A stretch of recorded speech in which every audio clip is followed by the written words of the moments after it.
तुम्हारी प्रतीक्षा में समाधि में रहता तो तुम्हें दर्शन कैसे देता?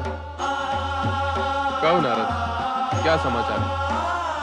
वही जिसका आप निर्माण करते हैं, फिर लीलाएं रचाते हैं। इन रची हुई लीलाओं के कारण उथल-पुथल होती है और इस उथल-पुथल के कारण मुझे इधर-उधर भागना पड़ता है।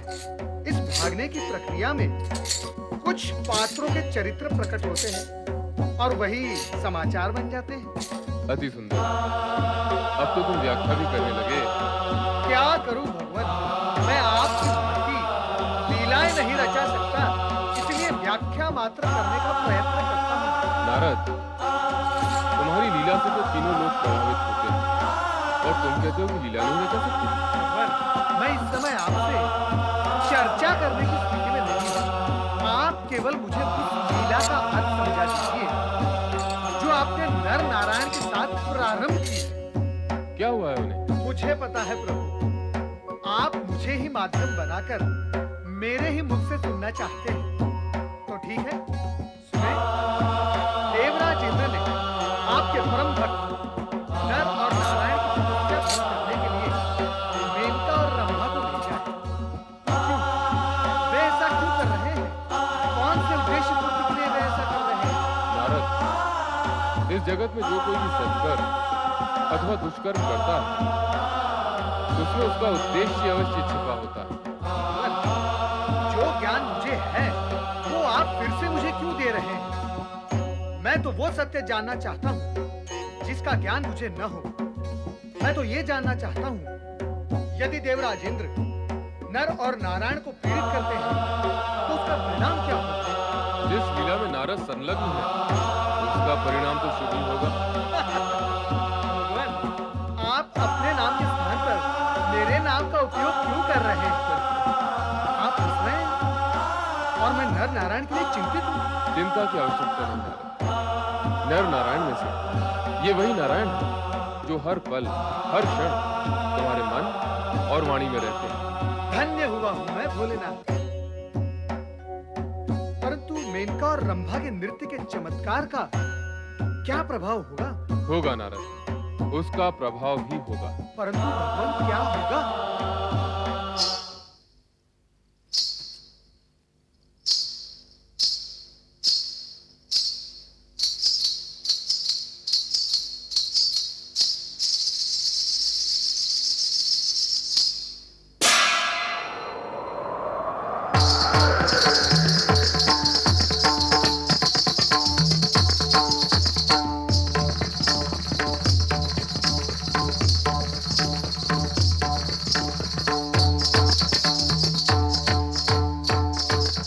देख रहे हैं वरुण देव,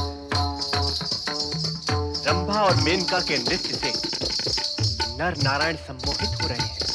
हाँ देवराज, रंभा और मेनका के मोहने से कौन बच सकता है?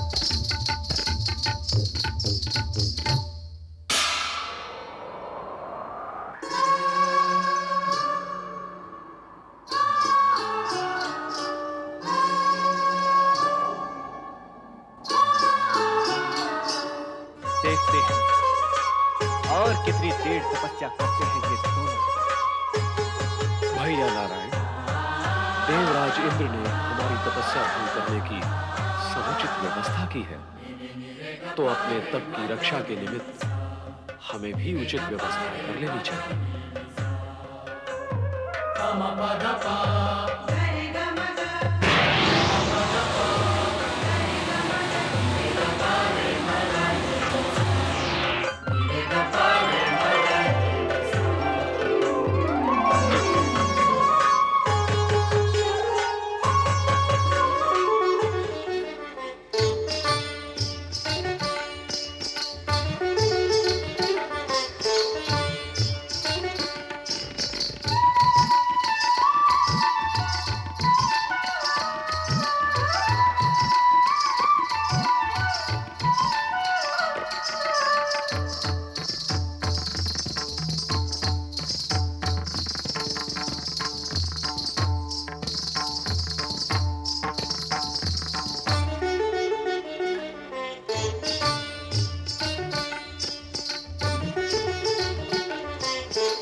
क्षमा करें शिव भक्त, हमें क्षमा करें। अपराधी को क्षमा नहीं, दंड देना चाहिए, यही न्याय है।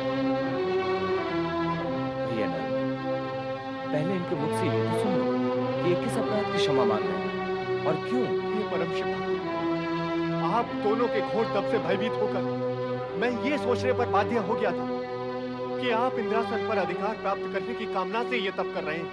इंद्र, तुम्हारा दुर्बल मन अपने इंद्रासन के लिए सदा उन्हीं से भयभीत रहता है जो तुमसे अधिक शक्तिशाली हैं, और अब ये सिद्ध हो चुका है, हम अधिक शक्तिशाली हैं। शक्तिशाली होने पर भी हमने काम, इच्छा, मोह, भोग, सुख, वैभव, राजपाट सभी का परित्याग करके भगवान शिव के चरणों में जाकर भक्ति की कामना से अपना तप आरंभ किया। और इस पर भी तुमने अपने स्वर्ग की दो श्रेष्ठ अप्सराएं हमारा तप भंग करने भेज दी।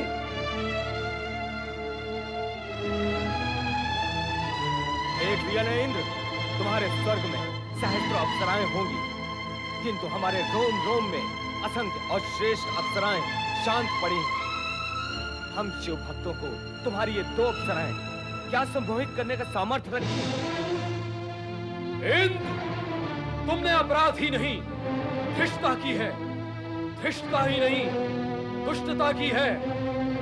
अब तो एक ही विकल्प है कि हम तुम्हें श्राप देकर पशु योनि में भेज दें और स्वयं इंद्रासन पर जा बैठे। नहीं भक्तराज, नहीं, ऐसा अनर्थ ना करे भक्तराज। यह अनर्थ नहीं, न्याय है। कब तक अपराध करते और क्षमा मांगते रहोगे? ये तो तुम्हारा स्वभाव बन गया है। श्राप देकर तुम्हें मैं इस कुटैब से सदा सदा के लिए मुक्त कर देता हूं।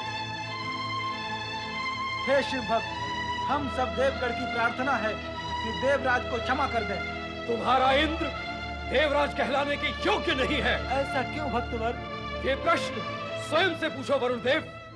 इतना दुर्बल, इतना भयभीत, कुटिल, विलासी, सुखप्रिय, अपने हित के लिए दूसरों का हित करने वाला देवराज होने के योग्य है? ऐसे राजा के संग देवता भी दानव बन जाएंगे, और फिर साधारण प्राणियों की क्या दुर्गति होगी? भक्तराज, बनते हो स्वर्ग के अधिपति और गौतम ऋषि का रूप बदलकर उन्हीं की पत्नी के साथ काम के वशीभूत होकर छल करते हुए तुम्हें लज्जा नहीं आई इंद्र?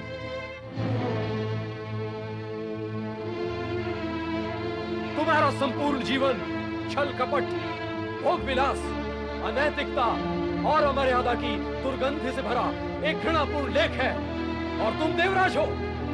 लोक कल्याण के हित में यही उत्तम होगा कि हम तुम्हें श्राप देकर जड़ पाषाण बना दें। ठहरिए भक्तराज, ठहरिए। मेरे छोटे से अपराध के लिए मुझे इतना भयानक दंड मत दीजिए भक्तवर। दंड की मात्रा अपराधी नहीं, दंडदाता निश्चित करता है।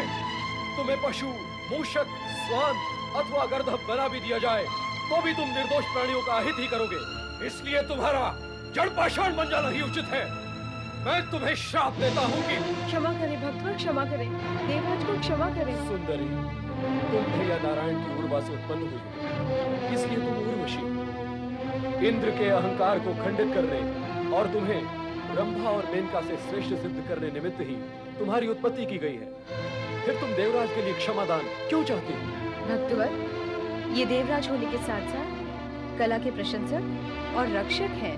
कला का प्रशंसक और रक्षक? इतने निकृष्ट विचार वाला? जो अपनी श्रेष्ठता की मानता के लिए इतनी दुष्टता पर उतर आए। मैं आप दोनों से देवराज को क्षमा करने की प्रार्थना करती हूँ। भैया नल, श्राप देकर तपोबल को क्षीण न करो। उर्वशी हमारी शक्ति की विजय के प्रतीक है, इसकी प्रार्थना स्वीकार करो। भैया नारायण की आज्ञा शिरोधार्य।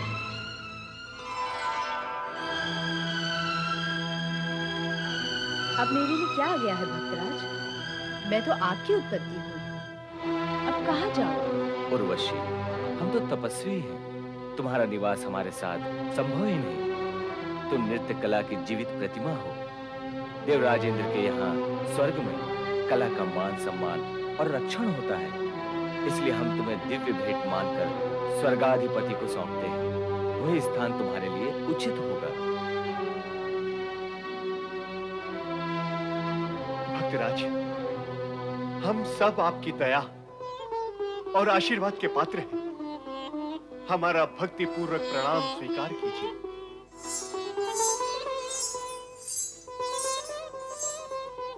आओ उर्वशी।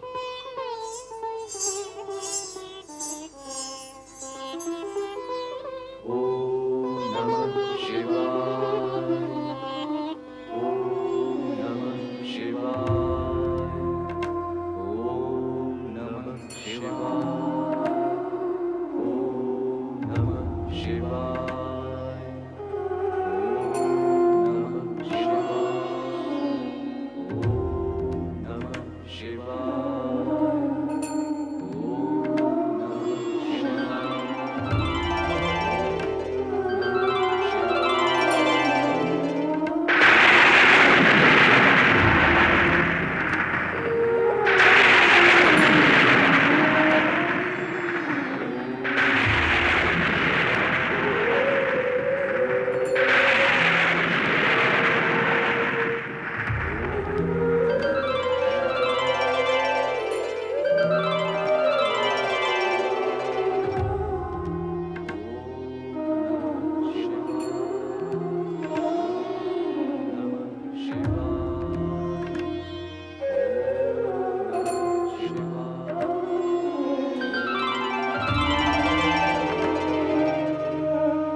नारायण, आंखें खोलो नारायण। हे भगवान, भगवान। उठो भगवान। उठकर कहाँ जाएंगे भगवान? हमारा स्थान तो आपके चरणों में ही है। आपके दर्शन पाकर हमारा जीवन सफल हो गया प्रभु। हम धन्य हो गए प्रभु। जीवन की सफलता और धन्यता में तुम दोनों की तपस्या, समर्पण, निष्ठा और भक्ति ही मूल कारण है। मैं तुम दोनों से प्रसन्न हूं। मांगो, क्या वरदान मांगते हो? आपके दर्शन हो गए, अब मांगने को क्या शेष रह गया भगवान? आपके दर्शन के पश्चात अब जगत के सभी पदार्थ महत्वहीन हो गए हैं प्रभु। आपके दर्शन प्राप्त होने के पश्चात और कुछ मांगने वाला तो मूर्ख ही कहलाएगा। आपके साक्षात्कार का आनंद जो हमारी आत्मा को प्राप्त हुआ है, उसे कुछ और मांगकर वो आनंद खोने की इच्छा नहीं है देवेश्वर। हमने आपके नाम का जाप वरदान मांगने की इच्छा से नहीं किया प्रभु। हम तो केवल आपके दर्शन के अभिलाषी थे और वो हमें प्राप्त हो गए। अब मांगे भी तो क्या मांगे? जो प्राप्त हुआ है उससे अधिक कुछ भी इच्छा नहीं है प्रभु। तुम्हारे इस संकोच भाव से मैं और अधिक प्रसन्न हूं। तुमने शिव भक्ति के मार्ग को प्रशस्त किया और प्रजातंत्र की लोक कल्याणकारी परंपरा का सूत्रपात किया है। इस हेतु तुम मेरे वरदान के अधिकारी हो। मांगो नर नारायण, जो इच्छा हो मांगो।